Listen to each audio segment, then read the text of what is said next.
¿Sabe? Esta palabra es el preámbulo para lo que quiero compartir acerca de Jesús. Fíjese lo que dice y quiero hacer una pequeña introducción. Los salmos, esto que está escrito aquí, fueron escritos por un hombre sabio, inspirado por Dios. Un hombre que vivió muchas cosas e hizo otras tantas de la mano de Dios. Alguien que supo entender y conocer el corazón de Dios. Porque dice la Escritura que tenía el corazón conforme al corazón de Dios. Alguien que descubrió qué es lo que era Dios, por decirlo así. Por eso quiero que leamos con atención esto. Oh Jehová, tú me has examinado y conocido. Tú has conocido mi sentarme y mi levantarme. Has entendido desde lejos mis pensamientos. Has escudriñado mi andar y mi reposo, y todos mis caminos te son conocidos. Pues aún no está la palabra en mi lengua, y he aquí, oh Jehová, tú la sabes toda. Detrás y delante me rodeaste y sobre mí pusiste tu mano. Tal conocimiento es demasiado maravilloso para mí. Alto es, no lo puedo comprender.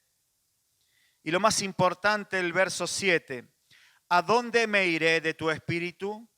¿Y a dónde huiré de tu presencia? Si subiese a los cielos, allí estás tú. Y si en el Seol, en el sepulcro, hiciere mi estrado, he aquí, allí tú estás. Si tomare las alas del alba y habitar en el extremo del mar, aún allí me guiará tu mano y me asirá tu diestra. Hasta allí nomás, porque la esencia de esto es, ¿dónde me puedo esconder de Dios?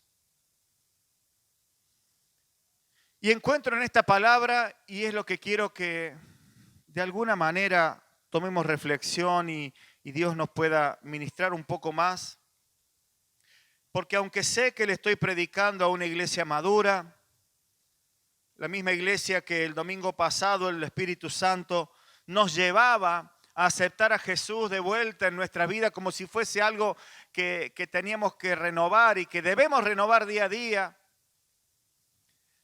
A entender esto, que Dios, por decirlo en palabras sencillas, lo ve todo. ¿Sabe que cuando yo crecí, ya los voy a aburrir con esto, dónde crecí y qué tan católico fui?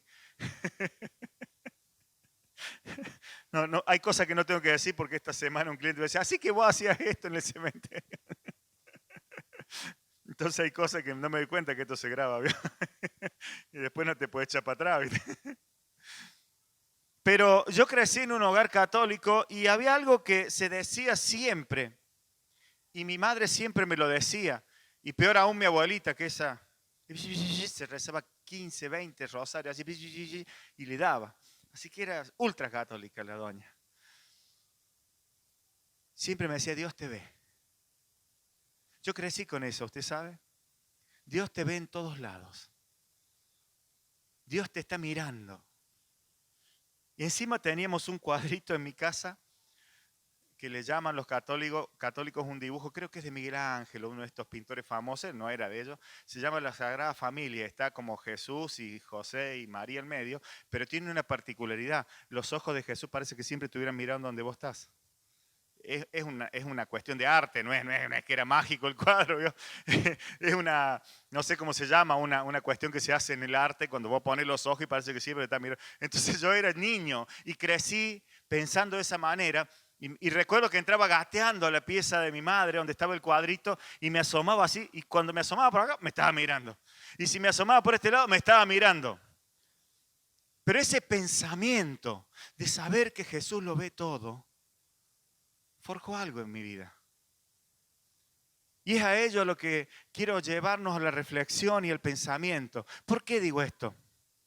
Porque me he propuesto, y creo que se lo ha propuesto el Espíritu Santo, en que reconozcamos a Jesús en su verdadero poder y derribemos las barreras religiosas que gobiernan a veces nuestra mente. Y no se preocupe, que esto ni siquiera lo planeé yo. No es nueva teología. Es simplemente lo que Dios quiere, lo que Dios está preparando para su iglesia, que debe pensar en lo bueno que es Jesús. Y esto forjó en mi vida, como dije, un pensamiento acerca de Dios. Para mí me es muy difícil hacer cosas malas y no que no las haga. Cuidadito. No es que no las haya hecho. No es que a veces no me equivoque. Me equivoco y mucho como cualquier persona. Cometo pecados y errores como cualquiera, como todos. Aún a veces quizás más de lo que debiera para la posición que Dios me ha puesto. Pero hay algo que siempre ha gobernado mi pensamiento respecto a lo que es Dios. Y Dios lo ve todo. Sepa usted que Dios lo ve todo.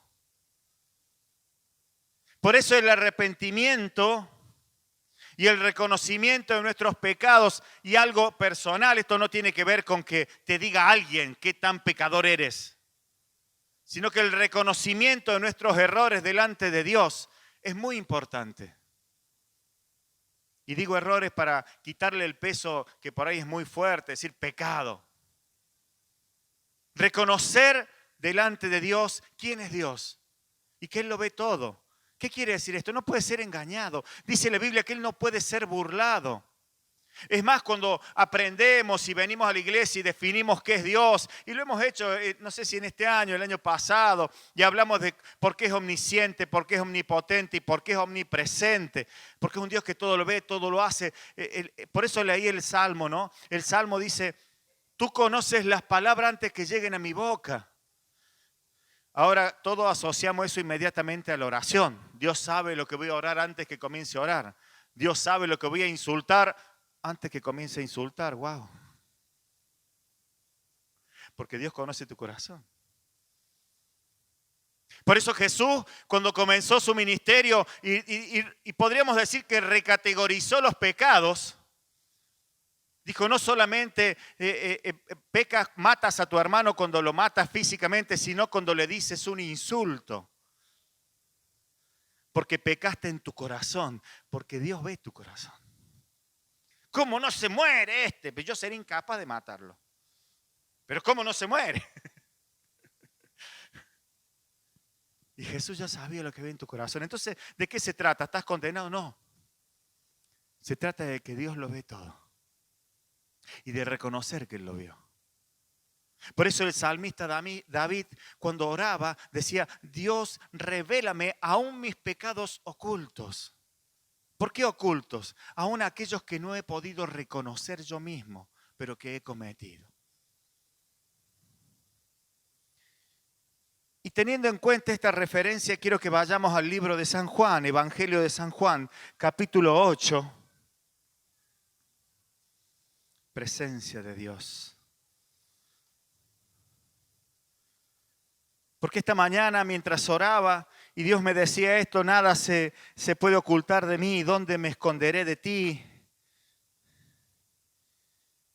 Y esas cosas que Dios ha sembrado en uno, me vino a la memoria una vez un predicador hablando de esto y él ponía imagen de esto como con la imagen, el ejemplo del avestruz. Vio que el avestruz dicen que es un bicho que cuando se ve en peligro, vio que ya no tiene cómo escapar, busca un hoyo en la tierra y mete su cabeza allí. Y ya se siente seguro y se queda quietita. Y es como decir, yo me escondo acá y acá Dios no me ve.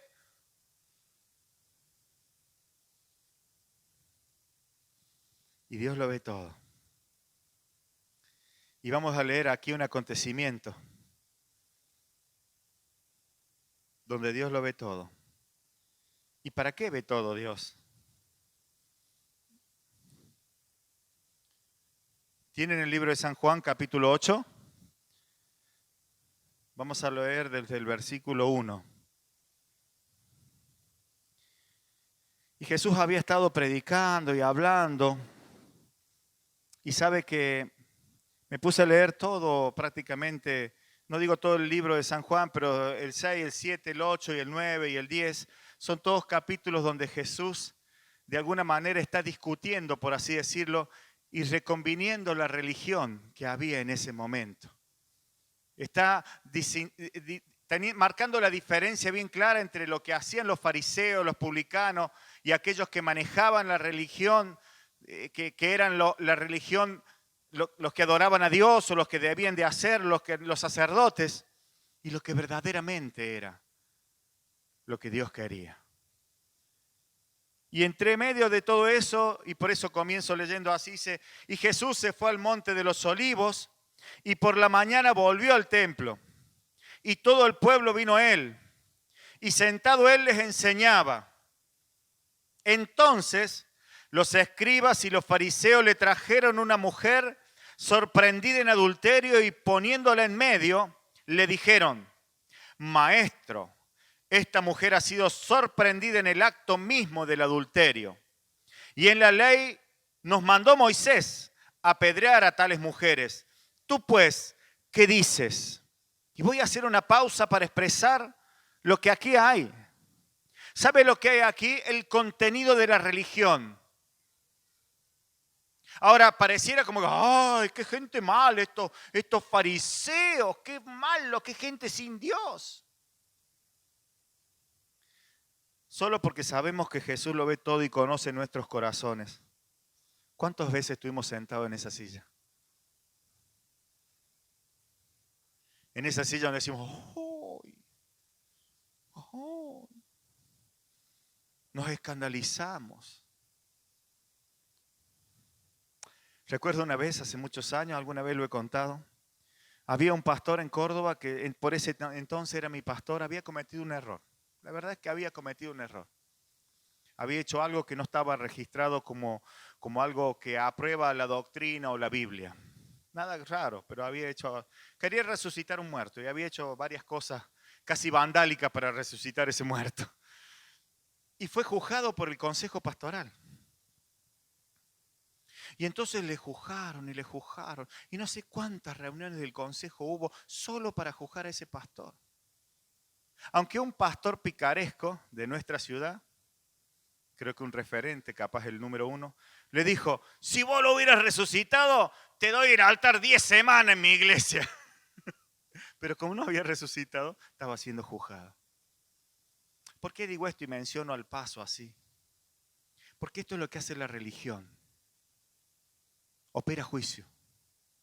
Y la religión y la ley, como lo menciona acá, porque en eso se apoya la religión, se apoya en la ley, en los paradigmas, en las cosas, que no es que estén abolidas ni que no deban cumplirse, sino que la ley debe ser cumplida por el impulso, por mencionarlo así, del Espíritu, por el reconocimiento de Jesús y el recibir el Espíritu.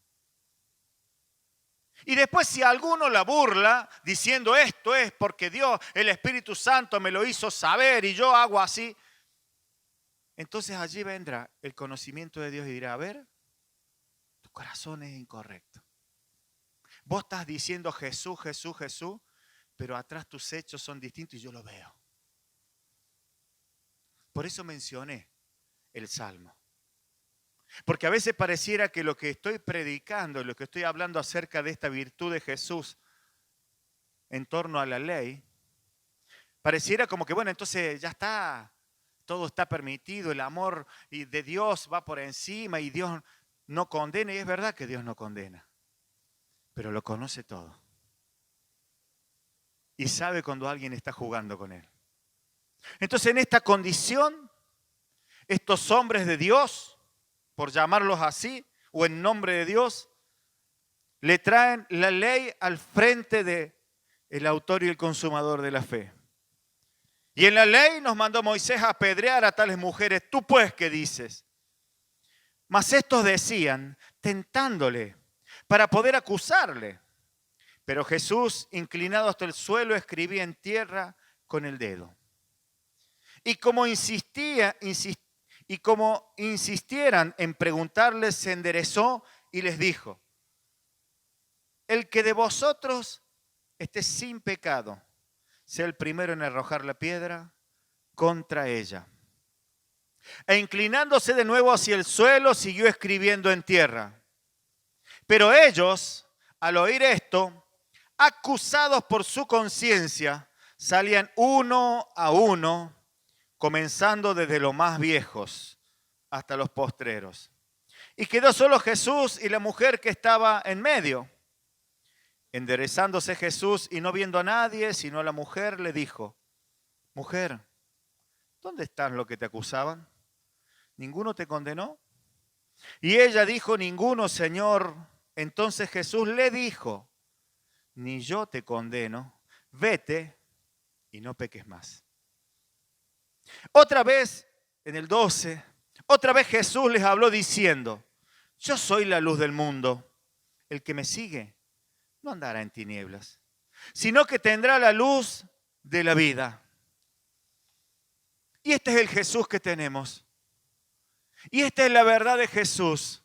Y esta es la verdad en todo caso, si cabiera la palabra de la verdadera religión. Que no condena, pero que tenemos un Dios que lo sabe todo. Tenemos un Dios que lo sabe todo. Y sabe cuando vamos a decirle a alguien te amo y de verdad le amamos, o cuando si le vamos a decir a alguien te amo, y recuerdo que era un saludo muy normal en aquellas iglesias pentecostales, te amo en el amor de Cristo. Y faltaba que dijera en voz baja o en letra chica, pero yo te odio. pero el problema es que Jesús, el problema es que Dios conoce tu pensamiento, conoce tus palabras, y lo único que está esperando es que diga, está bien, yo necesito esa luz. Fíjese que siempre que se ha hablado de este particular pasaje donde habla de este perdón, algunos estudiosos de la Biblia dicen que cuando Jesús comenzó a escribir en el suelo, le comenzó a escribir el nombre a todos los que estaban allí. Dice que los más viejos se fueron primero, eran más sinvergüenza, habían cometido más errores. Dice que comenzó a escribirle los pecados de cada uno. Entonces cuando vieron eso, dijeron, wow, acá no podemos... Yo no estoy libre de pecado. Y se ve que este sabe. Este sabe. Es como cuando viene el don de ciencia, veo y los agarra la profeta y le dice, ta. Y empiezan a llorar porque Dios te descubrió. Dios te mostró tal cual sos. Porque Dios te conoce. Cuando un profeta te habla y aplica a Dios por su espíritu el don de ciencia, de revelación o la palabra profética, es porque Dios te conoce. Dios conoce tu pasado, pero también conoce tu futuro. Dios lo conoce y lo sabe todo. Pero Dios vino para salvar. Y le dijo, ni yo te condeno. Y solo le dijo dos cosas más, no una sola cosa más, dos cosas más. Porque pareciera que todo termina y dijo, y no peques más. Pero esa fue la indicación de Jesús. Pero hay algo más importante. Dice, yo soy la luz del mundo. El que me sigue no andará en tinieblas, sino que tendrá la luz de la vida. Y esta es la esencia de Jesús. Y esta es la esencia del cristiano. Cuando usted le sigue a Jesús, va a andar en luz. ¿Y sabe qué significa que no va a andar en tinieblas? No va a cometer pecado, no va a cometer errores. No. Significa que va a poder esquivar la oscuridad. Y cuando haya oscuridad, y llamémosle oscuridad en forma clara, cuando haya errores en la vida, cuando uno parece, porque a veces pensamos que oscuridad es solamente irse a esos lugares oscuros. Oscuridad no son las calles de Córdoba que no tienen luz. Oscuridad es cuando vos cometés errores que te llevan a un lugar de tinieblas. Cuando estés en oscuridad, si vos tenés luz, no andarás más en tinieblas, porque Él es la luz. ¿Y sabe qué acontece? Señor, me equivoqué, esto está mal. Y nuevamente vendrá el perdón de Dios. Y nuevamente se activará, por decirlo así, la verdadera ley de Jesús, que es perdonar, que es salvar.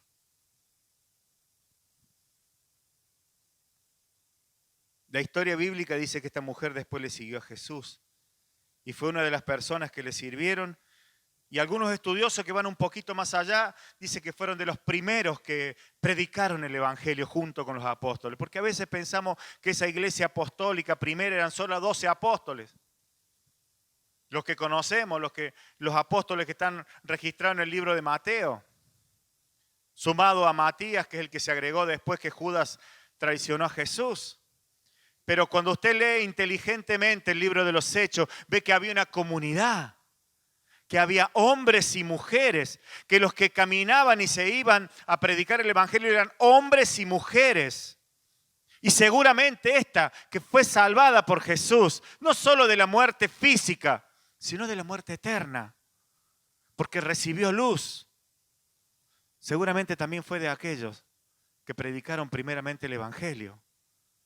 Y digo esto para que tengamos un pensamiento claro de lo que es la iglesia madura, la iglesia que sirve a Dios. Porque como leíamos el día miércoles, Pablo le habla a estas mujeres que combatieron juntamente con él. Para que no haya paradigmas, pero solo hombres o solo mujeres. O está bien, es lícito que haya pastores o pastoras. Y es todo un menjunje de pensamientos de hombre. Cuando la esencia de esto es que lo que Jesús haya puesto en tu corazón, puedas llevarlo adelante. Y que cada vez que tengas un error puedas venir a Él. Porque así como a Jesús le trajeron toda la ley, toda la religión delante de Él, y le dijeron, ¿qué hacemos con esto? Él ni siquiera se atrevió a decirle, mala. Simplemente le dijo, no peques más. Cuando Jesús vino a la tierra y principió su ministerio, dice en el libro de Mateo, Jesús principia su ministerio y empieza a relatar lo que decía, dice, arrepentíos porque el reino de los cielos se ha acercado. No vino a condenar, vino a decir, miren, acá hay un reino, acá hay un evangelio, acá hay buenas noticias, acá hay luz. Cuando Jesús discutía con los fariseos, le decía, yo soy la luz, yo soy la vida, yo vengo del Padre. Yo he venido para salvar. No lo entendían. Claro, es difícil de entender. No hay forma de entenderlo. No hay lógica para esto. Solo hay verdad. Y la verdad es que cuando alguien comienza a caminar de la mano de Jesús, comienza a tener luz. Deja de andar en tinieblas. No hay esfuerzo de hombre. ¿Sabe? Cuando alguien se esfuerza por cumplir religión, lo más probable es que fracase. Lo más probable es que después diga, mira, ¿viste? Aquel iba 2, 3 años, 6 años yendo a la iglesia, haciendo lo mejor para Dios. ¿Viste lo que terminó haciendo? Y vos decís, ¿cómo puede? ¿Viste cuando vos te quedas sorprendido? Él hizo eso. Seguramente no estaba el Espíritu Santo ayudándole en todo. De oídas le había oído, quizás le siguió, pero el Espíritu Santo no estaba haciendo la obra. Porque cuando es luz lo que hace la obra dentro tuyo, las tinieblas te pueden rodear, pero no te van a empoderar, no van a tomar poder sobre vos. Y de eso se trata. Y si algo así acontece, siempre va a estar Jesús. Voy a terminar diciendo algo que capaz lo repito todos los domingos. Jesús no tiene problema con los que se arrepienten, de hecho está para perdonarlos. Jesús tiene problema con los que se justifican por sí mismos. Perdóname, Dios. Yo compré esa cerveza, pero porque mi amigo me pidió. Arrepentite y punto. Si era algo malo, no lo haga más, ya está. No lo ponga a tu amigo. Porque ahí te está justificando. Voy al ejemplo sonso. Jesús no tiene problema con los que se arrepienten. Tiene problema con los que se justifican. Porque allí invalidan el efecto de la cruz. El perdón. Cierre sus ojos por un momento.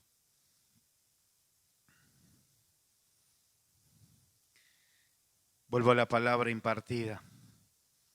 En esto pensar. ¿Sabe? Creo que si hiciéramos una práctica de meditación trascendental y cerraran sus ojos y yo le dijese, piense en algo bueno, le costaría bastante, a más de uno nos costaría bastante pensar en algo bueno, en algo digno de alabanza. No en algo bueno que es el asado, la comida, el placer, en algo bueno, algo digno de alabanza. Algo que le haga volar los sesos, como se dice. No pensar, voy a pensar en algo bueno y bueno, yo voy a pensar, imaginemos a alguien que, qué sé yo, está esperando tener un auto, entonces va a pensar en el mejor auto. Y así podríamos enumerar la casa, la ropa o... No. Fíjese que le está hablando a una iglesia madura, a una iglesia cristiana, a una iglesia que conoce el poder de Dios. Si usted pudiera cerrar sus ojos y pensar en algo bueno, tendría que pensar, digo solo por sugerir, en la salvación que Dios nos da. Y en la salvación que Dios le puede dar a muchos. Y en la forma que Dios puede iluminar el camino de muchos. Que las tinieblas no solo lo rodean, sino que lo dominan y lo llevan a camino de muerte. No solo de la muerte espiritual, la muerte eterna, sino también la muerte física. La muerte aquí. En esto pensar. En algo bueno. En algo digno. Algo que valga la pena.